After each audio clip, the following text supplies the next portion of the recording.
Assalamualaikum warahmatullahi wabarakatuh. Halo sahabat Bawaslu dimanapun Anda berada, kembali lagi dalam podcast Bawaslu Kabupaten Tegal.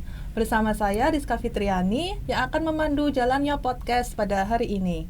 Nah, sahabat Bawaslu, tema podcast kita kali ini ialah anak muda melek demokrasi, ngobrol bareng mahasiswa magang Bawaslu Kabupaten Tegal. Langsung saja di sebelah saya sudah ada dua narasumber, yaitu mahasiswa yang magang di Bawaslu Kabupaten Tegal. Yang pertama ialah Mbak Karenisa. Halo Mbak Karenisa, halo, selamat Mbak siang. Selamat siang. Bagaimana kabarnya hari ini Mbak? Alhamdulillah sehat Mbak. Mbak Karenisa, boleh dong kenalan dulu sama sahabat Bawaslu yang ada di luar sana. Baik, perkenalkan, nama saya Karenisa Adinda Ramadila, mahasiswi Politeknik Purbaya semester 5, jurusan saya Teknik Informatika. Di sini saya sudah magang kurang lebih 4 bulan. Ya, kemudian untuk narasumber yang kedua yaitu ada Mas Mahfudin Adnan ya, atau lebih akrab disapa Mas Adnan. Iya. Halo Mas Adnan, selamat siang. Selamat siang. Gimana kabar hari ini Mas Adnan? Alhamdulillah baik. Ya baik Mas Adnan, boleh untuk terlebih dahulu menyapa sahabat Bawaslu yang ada di luar sana? Baik, perkenalkan nama saya Mahfudin Adnan, mahasiswa Informatika dari Universitas Pancasakti Tegal. Saat ini saya masih semester 5 dan ya saya sudah magang di Bawaslu sekitar 2 bulan. 2 bulanan ya. Baik. Mbak Karen nih. Mbak Karen, dari sekian banyak instansi di Kabupaten Tegal, kenapa sih Mbak Karen ini memilih Bawaslu Kabupaten Tegal? Alasannya itu apa Mbak kalau boleh tahu? Sebenarnya itu karena kan di semester 5 di kampus saya itu ada yang namanya program MBKM. MBKM sendiri itu magang belajar kampus merdeka yang diadain kampus saya. Nah, waktu itu saya waktu itu kan semester 5 dikasih pilihan lanjut MK atau MBKM. Karena saya lebih tertarik MBKM, akhirnya saya lebih ikut MBKM, tapi saya belum tahu mau kemana, magang kemana. Terus ada dosen saya yang nyaranin untuk magang di Bawaslu yang kebetulan sudah ngadain MOU di Bawaslu sendiri. Tuh. Baik, kalau Mas Adnan sendiri gimana Mas? Kenapa sih Mas Adnan ini milih magang di Bawaslu Kabupaten Tegal? Oke, dari saya sendiri karena saya dulunya pernah ikut KPPS itu, jadi saya agak tertarik lah mengenai Bawaslu. Karena pas KPPS itu kan Bawaslu mengawasi ya jalannya pemilu. Nah, di sini saya tertarik apakah Bawaslu cuma ngawasin pemilu doang atau gimana? Itu sih yang membuat saya agak tertarik ya magang di Bawaslu ya. Nah, sebelumnya sebelum magang di sini Mbak Karen tahu nggak sih apa itu Bawaslu Mbak? Dulu buat saya pribadi saya sebenarnya kurang tahu Bawaslu seperti apa, karena kan Bawaslu kan kerjanya saya tahu itu cuman pas waktu pemilu aja. Nah, ternyata pas saya magang di Bawaslu magang, iya ternyata tugasnya itu nggak pas pemilu. Ternyata sebelum pemilu juga ada beberapa hal yang harus dilakukan Bawaslu, seperti ya DPT itu yang data-data mahasiswa, data-data siswa yang sudah berumur 17 tahun. Ya. Itu. Kalau Mas Adnan sendiri gimana Mas? Sebelumnya udah tahu belum di Bawaslu itu apa sih? Sebelumnya saya hanya sekedar tahu ya, karena dulunya saya pernah jadi KPPS. Saya tahu ini ngawasin pemilu, tapi belum tahu cara kerjanya itu gimana. Ngapain gitu, ya dalamnya ya. Baik, nah seperti itu. Selanjutnya, selama magang di Bawaslu ini, Mbak Karen tugasnya ngapain aja Mbak setiap harinya? Kalau tugas saya itu ada beberapa tugas, seperti bikin lebih ke konten. Kontennya itu seputar kayak edukasi tentang demokrasi lah, dan bikin pamflet juga. Terus juga saya pernah dilibatkan buat ikut kegiatan soswatif di Bawaslu Ghost to School, di SMA Negeri 1 Kramas sama di Semaga. Itu. Kemudian kalau Mas Adnan sendiri selama magang di sini kegiatannya ngapain Mas di sini?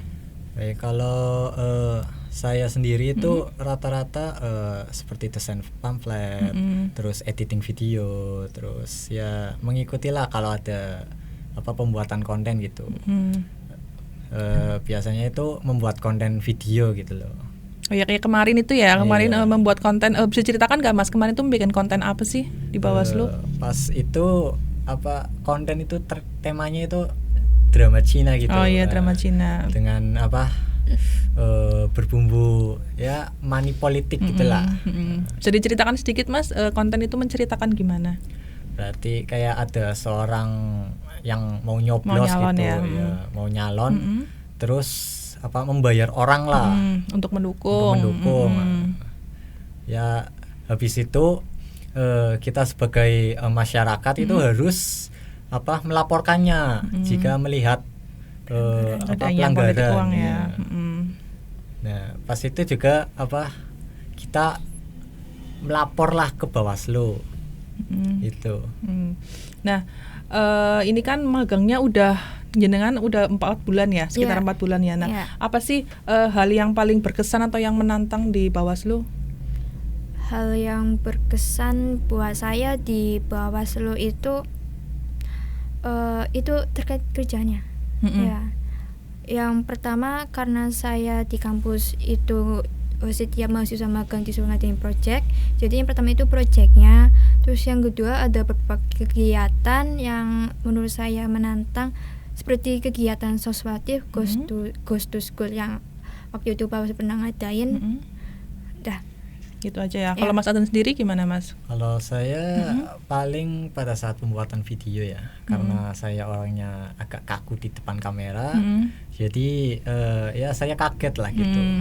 Terus ya seperti itulah Bu. Tapi untuk bisa tampil dalam konten itu butuh waktu berapa lama Mas? Kira-kira belajarnya skripnya atau mungkin actingnya berapa lama?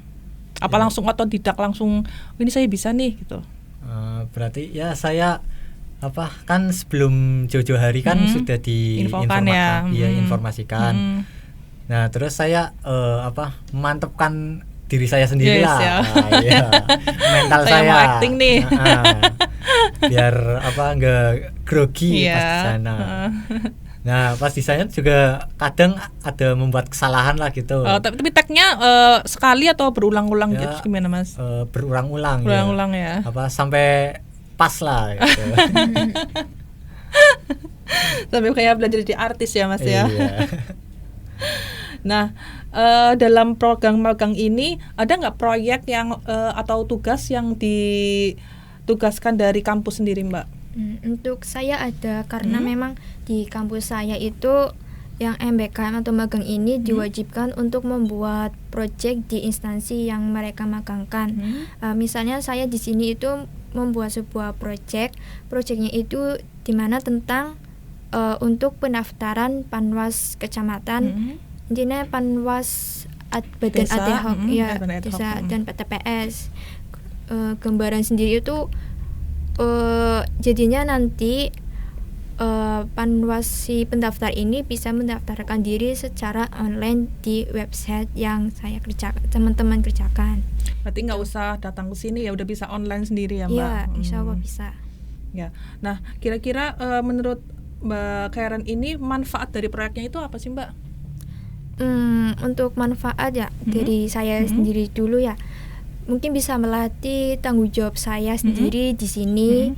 Terus yang kedua juga menantang apa yang saya ketahui di kampus sama pas praktek langsung di dunia kerjanya. Iya, ternyata memang ada beberapa hal yang saya lumayan kesulitan. Contohnya apa Mbak? Contohnya mungkin misal ya Mbak, waktu pendaftar kan harus input emailnya. Ya, gimana caranya biar email itu bisa masuk ke email si pendaftar? Itu juga. Terus pas saya udah bikin, ternyata di tengah-tengah ada revisi, dan revisi ini tuh benar-benar harus beberapa yang dirombak dari awal. Itu ceritanya sih. Kalau dari Mas Adnan sendiri ada nggak proyek atau tugas khusus dari kampus untuk di Bawaslu ini? Dari kampus sih nggak ada. Nggak ada. Ya, untuk laporan juga selama kegiatan di Bawaslu ini ngapain aja gitu ya. Nah, baik. Kalau menurut Mbak Karen sendiri, Mbak Karen udah tahu tentang pengawasan partisipatif ya Mbak ya. Udah. Kenapa sih pengawasan partisipatif itu penting, dan apa sih yang bisa Mbak Karen lakukan sebagai mahasiswa untuk ikut dalam pengawasan partisipatif ini? Menurut saya pengawas partisipatif itu sangat penting karena ini sangat berpengaruh untuk kemajuan di negara kita sendiri. Pengawas partisipatif juga bukan tanggung jawab dari satu instansi aja, tapi juga tanggung jawab dari diri kita sendiri dan juga tanggung jawab kita semua di siapapun yang penduduk negara Indonesia itu. Terus apa yang bisa kita lakukan juga itu seperti minimal kita jangan menyebarkan berita hoax. Yang pertama, yang kedua itu apabila kita melakukan pelanggaran, kita juga bisa membuat pelaporan di Bawaslu. Terus intinya kita dimulai dari diri sendiri dulu deh. Kita harus memiliki jiwa yang berintegritas. Nah, kalau kita sudah, baru kita bisa bila ada melihat keluarga kita atau apa yang disuruh dibayar suaranya, itu harus dibilangi minimal seperti itu.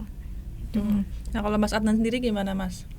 Kalau saya hampir sama ya, hampir sama seperti Mbak Karen. Partisipatif ini bukan hanya untuk lembaga doang lah, bisa untuk masyarakat, untuk menjaga pemilu yang jujur dan adil.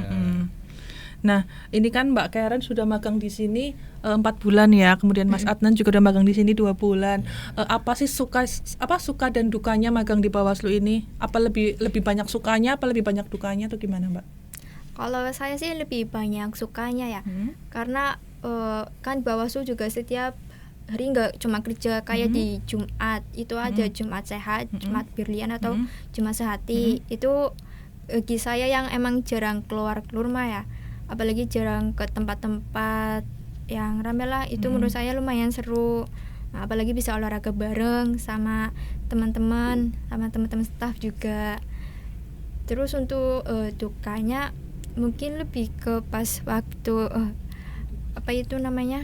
rapat. Nah, kadang pernah rapat dari jam berapa itu sampai sore. Yang seharian full itu ya. Ya ampun. Gimana Mbak?